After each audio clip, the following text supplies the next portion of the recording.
Rruga e Komanit, e cila ishte e amortizuar prej vitesh dhe pas kërkesave të shumta të komunitetit të zonës, tashmë po i nënshtrohet rikonstruksionit.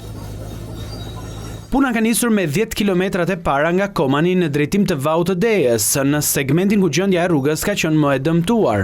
Për banorët e zonës, nisja e punimeve duket si një ëndër e bërë realitet. Shumë pritën prej shumë vitesh, domethënë era bë pak edhe si të bezdisshëm derë në derë, po kjo do të nikojë 100% për mirë. Ka qenë domosdoshme, rruga e degraduar krejtësisht. Ky investim ka ngjallur interesat e të banorët që jetojnë në emigracion, duke i nxitur ata të rikthehen dhe të investojnë në këtë zonë ku kalon aksi rrugor.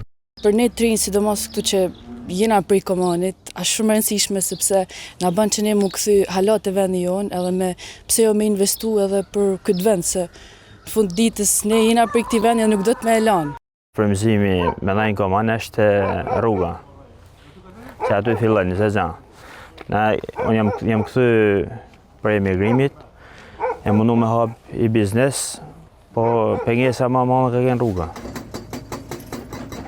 Përveç zhvillimit të turizmit, ndërtimi i rrugës krijon lehtësi edhe për shërbimin shëndetësor në Koman, ku shpesh emergjencat shëndetësore e kanë patur të nevojshme dërgimin e pacientëve drejt Shkodrës. Kena pas shumë vështirësi me përcjelljen e të smurëve deri në spitalin e Shkodrës, edhe shpesh herë i kena përcjell edhe me makinat tona derisa jena taku me ambulancën, se ka qenë shumë e vështirë transporti i tyre. Me hapjen e rrugës, ju na keni fal jetë.